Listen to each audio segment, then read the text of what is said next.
Dan juga ketika tu suara dia sangat macam lelaki. Suara dia kasar. So masa suara dia kasar tu dia ingat dia ada masalah tonsil. Tapi sebenarnya selepas seminggu dia ambil intrika, dia ambil 2 kotak, dia kena ambil satu test lah, sel dekat dia punya tetap dia. So doktor sahkan dia ada kanser limfoma. So ketika tu dia dah makan 2 kotak. So doktor cek darah dia seminggu selepas tu, dalam masa sebulan ni dia cek balik, dia beli lagi 2 kotak. So dalam 4 kotak. Baru kita datang last week, dia dah tak ada kanser tu. Kanser tu dah bebas. Kanser cepat. Tapi dapat cepatlah buat kemo kan? Dia buat kemo sekali. Cepatlah buat kemo sekali. Betul. Yang keduanya, maksudnya darah dia tadi dah cantik lah. Kita cakap dia dah tak perlu datang untuk kemo.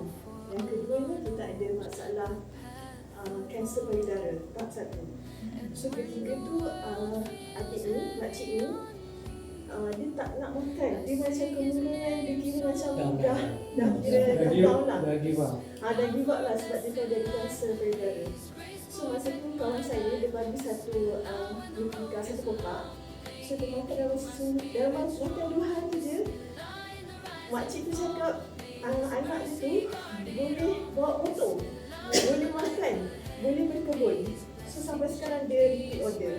So kanser dia tu dia tengah check lagi, check up sebab dia baru hampir sebulan dia makan.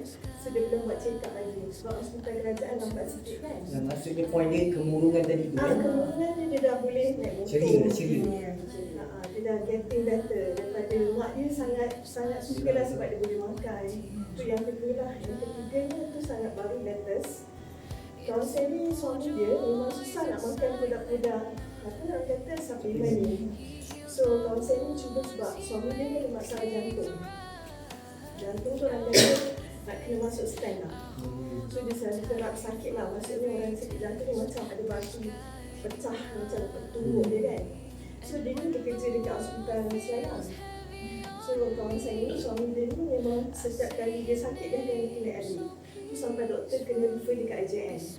So masa dia dah makan ikan tu baru sebulan, 7 hari, 1 hari dia sejing. So maksudnya sekotak lah dia makan. So masa dia kena refer dekat IJN dia, kebetulan dia tak berpuasa. So dia dah makan ikan tu seminggu tu tak berpuasa. So next week tu dia datang lagi. So last week kita jumpa doktor yang nak masukkan stand tu. Dia cakap jantung dia dah tak tersumbat. Saluran dia tu? Saluran dia dah tak blok? Dah tak blok selepas dia makan ikan 1 kotak. Dah masa seminggu lah dia makan. Al-Arabinus. So masa tu dia sangat terkejut. Suami dia sangat terkejut sebab dia kata darah dia sangat cantik. So dia dah tak perlu pergi dekat IJN. Itu yang saya dapat paling atas lah. Itu saja.